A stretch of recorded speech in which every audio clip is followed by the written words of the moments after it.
Бұл видеодан кешегі махаббат әңгімесінің екінші бөлімін тыңдай аласыздар. Үйден шықтым деп жазғаным сол еді, қай жерде деп тұрған жерімді сұрап, дереу осында келді. Есігін ашып, отыр деп жайғастырды. Екеуміз біраз қаланы араладық. Донер алып, сусын балмұздақ әперіп, кешімізді тамаша өткіздік. Бірінші рет өзімді еркін сезінгендей болдым. Қанаттың жанында өзімді бақытты сезіндім.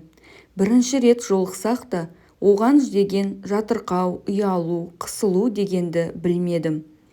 Аспанда қалықтап ұшып жүргендей ерекше сезімде жүрдім. Бірақ көкіректе бір кірбің тұрды. Онымен ашық сөйлескім келді, бірақ бата алмадым. Қанатқа қарап қоямын. Көздерінде бір басқаша сөз айтып тұрғандай тұла бойым түршігіп кетті. Артық еш нәрсе демей, мен де ештеңе сұрамастан жүре бердік. Сағатты да қарамағам. Үйге келсем сағат 12:42.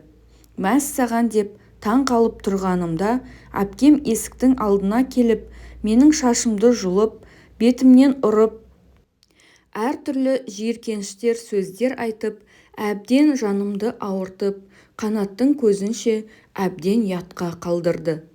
Қанат бәрі жақсы болады деп жақындай бергенде, әпкем араласпа деп оны да қуып жіберді. Қанат амалсыз маған аянышты көздерімен қарап кете барды. Әпкем мені үйге кіргізіп, төсегінде омалғыр деп есікті тарс жауып кетіп қалды. Таңертең жексенбі күні болғандықтан біраз ұйықтаймын деп ойлағанмын. Бірақ әпкем тағы да шу шығарып анаммен сөйлесіп жатты. Байғұс анамның тамағынан ас өткізбей, елпілдеп осында жетіп келді. Әпкем неше түрлі әңгіме айтып, мені әбден жамандап жатыр. Дұрысын айтса да, дұрыс емесін айтса да үндемей, тек тыңдап отыра бердім. Ал анамның екі көзінен жас парлап ағып жатыр. Әпкем болса қояр емес. Қаңғыбас қызыңды алып кет, мен жауап бермеймін, деп 2 бөлмелі квартираны басына көшірді. Анамның туған сіңлісі ғой, неге сонша шу шығарғанын түсінбеймін.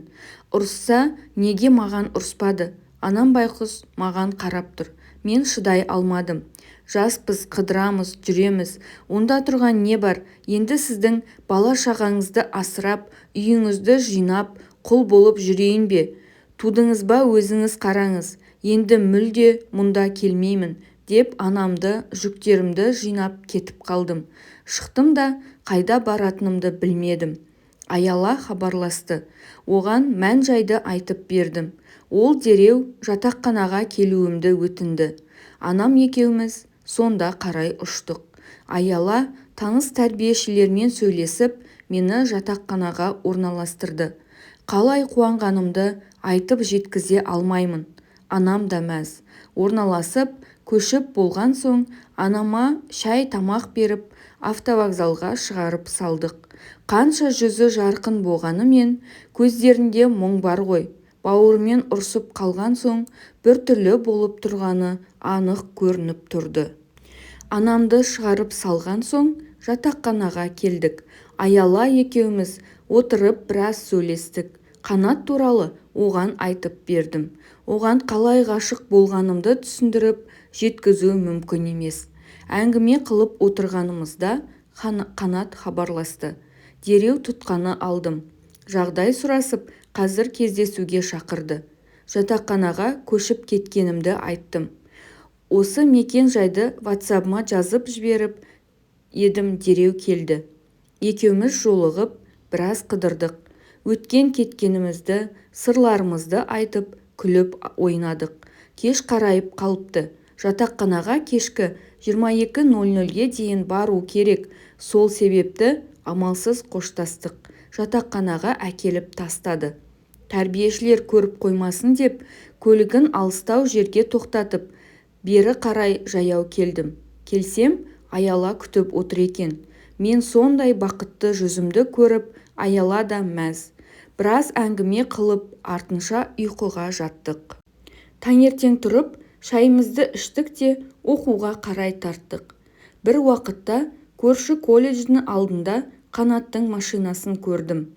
Неге тұр деп қарап тұрмын. Жанына қарай бара жатқанымда колледждің музейде көрген қыз екеуі шығып келе жатыр екен. Қанат мені байқамады, ал ол қыз дереу Қанатқа жабыса бастады. Қанат та кет әрі емес, құшақтап қояды.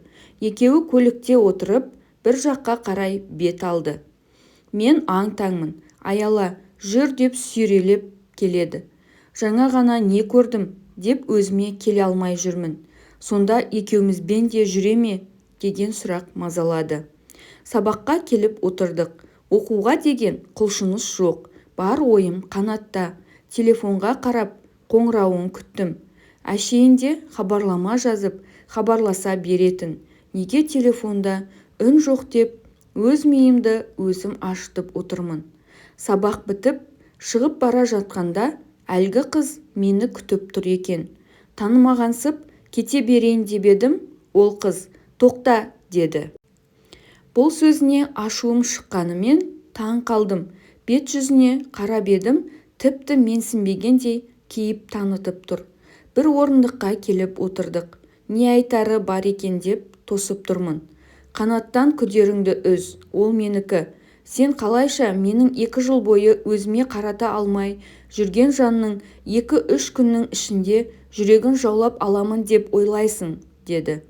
Мен де қарап қалмай, сүйгенді сүй, сүймегенге сүйкелме дегенді естуің бар шығар. Сондықтан енді оған жолаушы болма, дедім. Мен де оңай адам емеспін. Оның осы сөзінен-ақ екеуінің жай дос екенін түсініп, махаббатымызды сақтап қалу үшін аянбайтынымды түсіндірдім. Қанат хабарласып, кездесуге шақырды. Күндегідей екеуміз қыдырып, әңгіме қылып жүрміз.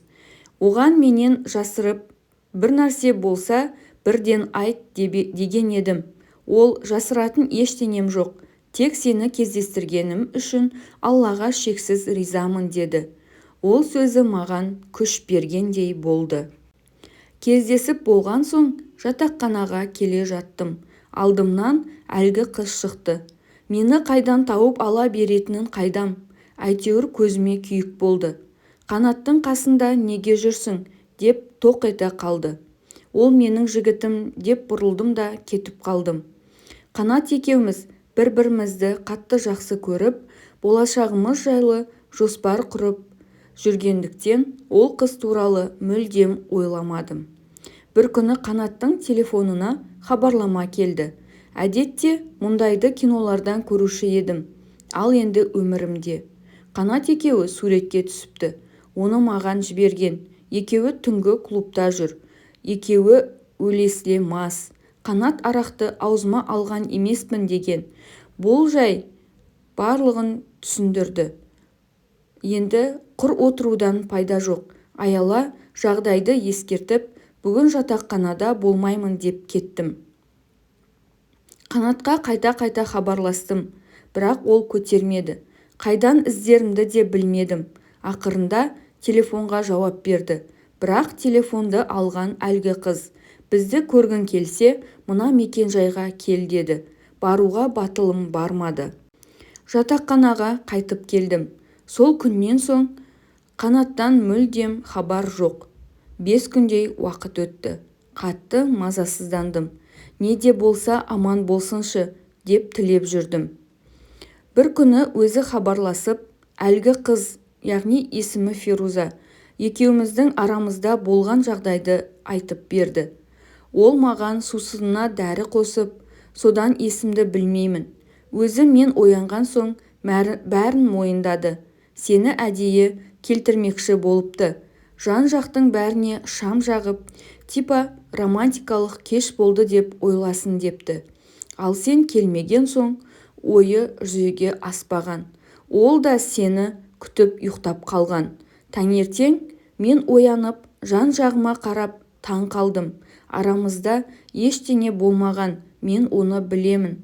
Ал ол мені көрмесін деп тез арада бәрін жинап жатыр екен. Мен барлығын көрдім.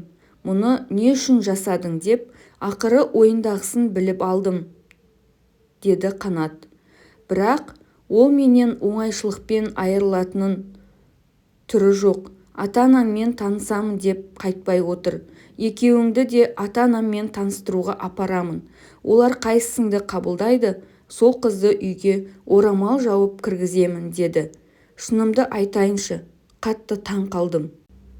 Қанат жүзімен қарап, кімнің үйге келін болып қадам басатын өзіңде біліп тұрсың. Ата-анаңның жүрегі сезеді, кімнің қандай адам екенін, деді. Оның әрбір сөзі маған ерекше қолдау. Сондықтан болашақ ата-енеммен танысу үшін дайындалдым. Бірінші Ферузаны апарды. Оны анасы кіре сала, анасы сұрақтың астына алыпты. Шай құйысын сынап сөйлегенін отбасына қарап. Былайша айтқанда ұнатпағанын ашық айтыпты. Мұның барлығын Қанаттың айтуы бойынша естідім. Одан соң мені алып барды. Есіктен кірген бетім сол еді. Анасы, қызым келе ғой деп отырғызып, жақсы әңгімеден айтып, жүзімді қуанышқа толтырды. Бірден құда түсіп, сырға салу рәсімі болды. Үйден ұзатылып шықтым. Көп ұзамай тойымыз да болды. Біраз уақыт өтті. Оқуымды бітіріп, диплом алдым.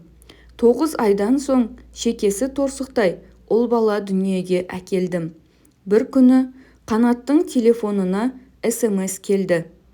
Ұлды болыпсың, құттықтаймын, мен де күйеуге шықтым, депті. Оған қуанғаным мен Қанат әлі де онымен сөйлесіп жүр ме деп қатты күмәндандым. Бірақ Қанат оны көріп қуанып кетті. Мазамды алып жүреді. Ақыры кетіпті ғой. Көз алдымда номерін ауыстырып, оны блокқа тығып тастады. Оған мен де риза болдым. Нағашы әпкемнен кешірім сұрап, анам екеуін татуластырдым. Енді барлығы жақсы деген ниеттемін. Қазір екінші рет ата-ана болдық. Бір қыз, бір ұлымыз бар. Шүкір, бақыттымыз. Алла басымыздан бақытты айырмасын.